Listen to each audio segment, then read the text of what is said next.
Bienvenue dans notre exploration du jour. Aujourd'hui, on va décortiquer un dispositif assez spécial du droit du travail français, le fameux congé sans solde. Et pour ça, on s'est basé sur un article plutôt complet du site La Paye Facile. L'idée, c'est vraiment de comprendre ce que c'est, pour qui, comment ça marche et quelles sont les conséquences réelles. Parce que, bon, la première question qui vient, c'est quand même une absence autorisée, d'accord, mais sans salaire. Pourquoi on choisirait ça? Qu'est-ce qui motive un tel choix? Oui, c'est une excellente question pour démarrer. En fait, le point crucial à saisir tout de suite, c'est qu'on parle bien d'une suspension du contrat de travail. C'est pas une rupture, hein. C'est comme mettre sur pause. Le lien existe toujours, mais les obligations principales, genre travailler et payer, elles sont en pause. Et cette pause, justement, elle sert souvent pour les projets, disons, personnels, qui ne rentrent dans aucune autre case. Ni congés payés, ni maladie, ni même les congés spéciaux comme le parental ou le sabbatique, qui ont, eux, des règles bien définies. Le congé sans solde, c'est un peu le joker, l'option sur mesure, quoi. D'accord. L'option sur mesure. Alors allons-y. Qu'est-ce que ça veut dire précisément ce congé sans solde, selon la source? Alors, techniquement, c'est assez simple. C'est une période où le salarié a l'autorisation de son employeur pour s'absenter. Et pendant ce temps, pas de rémunération, zéro. Le contrat est suspendu, le salarié ne travaille pas, l'employeur ne paye pas. Mais, et c'est ça le plus important, le lien contractuel, lui, il est maintenu. Le salarié fait toujours partie de l'entreprise. D'accord. On est toujours dans la boîte si on veut, mais sans salaire à la fin du mois. Est-ce que l'article donne des exemples concrets de pourquoi les gens demandent ça? Oui, oui, oui, tout à fait. Et ça montre bien que c'est souvent pour des trucs un peu hors normes. Par exemple, un long voyage, le classique tour du monde. Ou alors, s'occuper d'un proche, mais sans forcément cocher toutes les cases d'un congé spécifique, comme celui de proche aidant. Ça peut être aussi pour suivre une formation qui n'a rien à voir avec le boulot, très personnel. Ou encore, et ça on le voit pas mal, pour tester une idée, monter sa boîte, voir si ça marche, avant de tout lâcher. Une sorte de période d'essai pour une nouvelle vie, en quelque sorte? C'est un peu ça, oui. Un sas. Mais attention, hein, l'article insiste bien, ce n'est pas du chômage. Donc, pas d'allocation de Pôle emploi pendant ce temps-là. Par contre, il y a une piste intéressante qui est mentionnée, le compte épargne-temps, le CET. Ah oui, le CET. Voilà. Si l'entreprise en a mis un en place et si le règlement du CET le permet, le salarié peut parfois utiliser les jours ou l'argent qu'il a dessus pour financer son absence. Et là, un congé sans solde peut devenir en partie ou totalement payé. C'est une option à creuser si elle existe. D'accord. Alors, venons-en à ce qui est assez fascinant, le cadre légal. L'article souligne que le Code du travail, il n'en parle quasiment pas. C'est assez fou, non? Quelles sont les conséquences de ce silence de la loi? Oui, c'est le côté le plus étonnant, peut-être. Et ça a des conséquences directes, très pratiques. Primo, aucune condition d'ancienneté n'est exigée par la loi. Que vous soyez là depuis 2 mois ou 15 ans, en CDI, CDD, temps plein, partiel, peu importe, la demande est possible. Ah ouais, d'accord. Deuxième mot, pas de durée légale. Ni minimum, ni maximum. Ça peut être 3 jours, 3 mois, 1 an, plus. C'est purement négocié entre le salarié et l'employeur. Incroyable. Tertio, pas besoin de justifier la demande. C'est pour convenance personnelle, point. Le motif exact, ça regarde le salarié. Et enfin, pas de procédure légale type. Pas de délai de préavis fixé par le Code du travail, par exemple. Attendez, si je résume.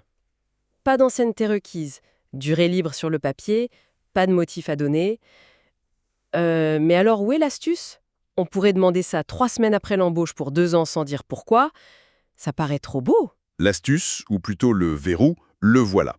Il faut absolument l'accord de l'employeur. C'est indispensable. Ah.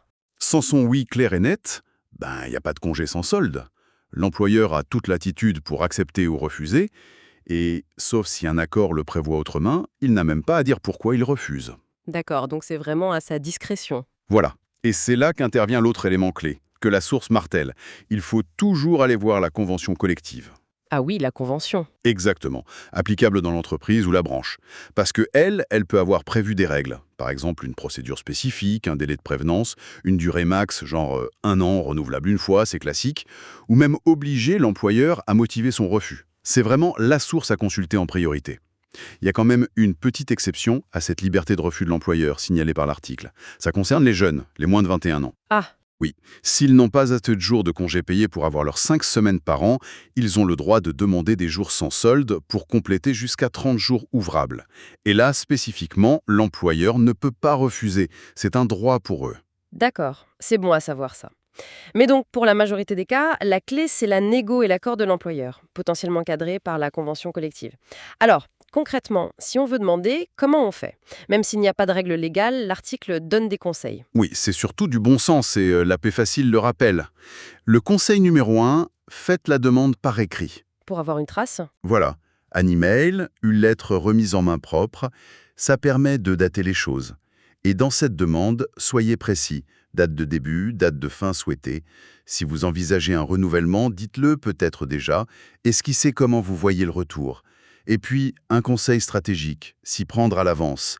Ça laisse le temps à l'employeur de s'organiser, de trouver une solution pour votre absence, et ça peut aider à obtenir le feu vert. Logique. Et ensuite, il faut vraiment un accord clair de l'employeur. Son silence, ça ne vaut pas acceptation, hein. L'idéal, c'est une réponse écrite positive. Le top du top, c'est même un avenant au contrat de travail. Un petit papier signé des deux côtés qui fixe les dates, les conditions. C'est la sécurité maximale pour tout le monde. D'accord, très clair. Et un point qui me semble essentiel que la source aborde, l'inverse n'est pas possible. Si l'employeur ne peut pas imposer un congé sans solde, genre pour éviter du chômage partiel. Ah non, absolument pas. Ça, l'article est catégorique. Forcer un salarié à prendre un congé sans solde, c'est complètement illégal. Ok, Ça irait contre le principe de base. Le salaire, c'est la contrepartie du travail. Si l'employeur ne fournit pas de travail, il doit quand même payer le salaire, sauf cas très précis comme le chômage partiel justement, qui est encadré. Le congé sans solde, ça doit venir d'une demande du salarié et d'un accord mutuel. Une clause dans un contrat qui dirait congé sans solde possible à l'initiative de l'employeur, ce serait nul, ça ne tiendrait pas. c'est fait. La négo a abouti, l'accord est signé. C'est quoi les conséquences, là, pendant le congé?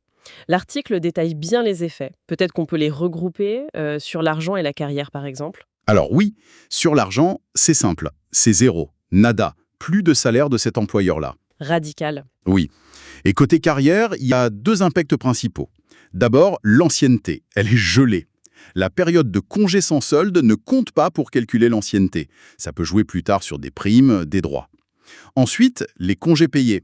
On n'en accumule pas de nouveaux pendant cette absence. Logique, puisque ce n'est pas du temps de travail effectif.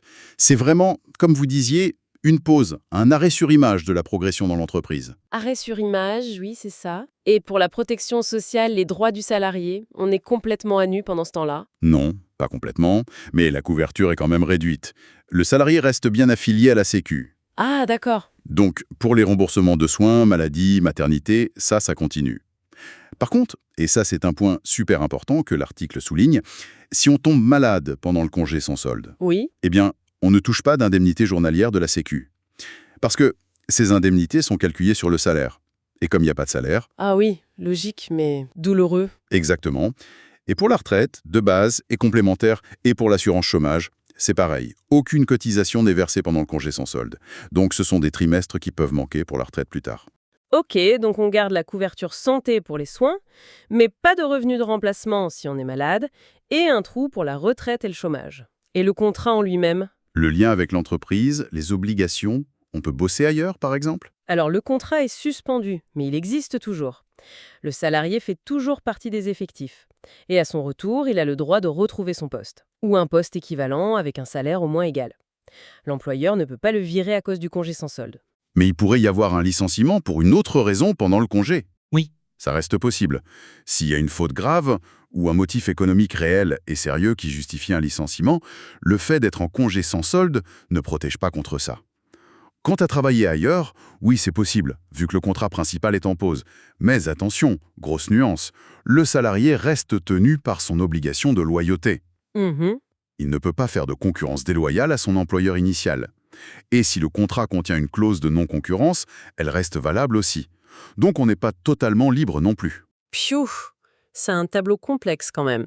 Si je récapitule, on a cette flexibilité assez unique à négocier pour des projets un peu fous.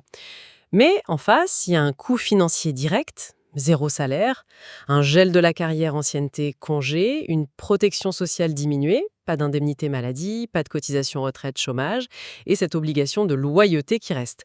C'est un vrai pari, un arbitrage très personnel. C'est exactement ça. Le congé sans solde, c'est vraiment l'exemple type de la suspension négociée, du cas par cas.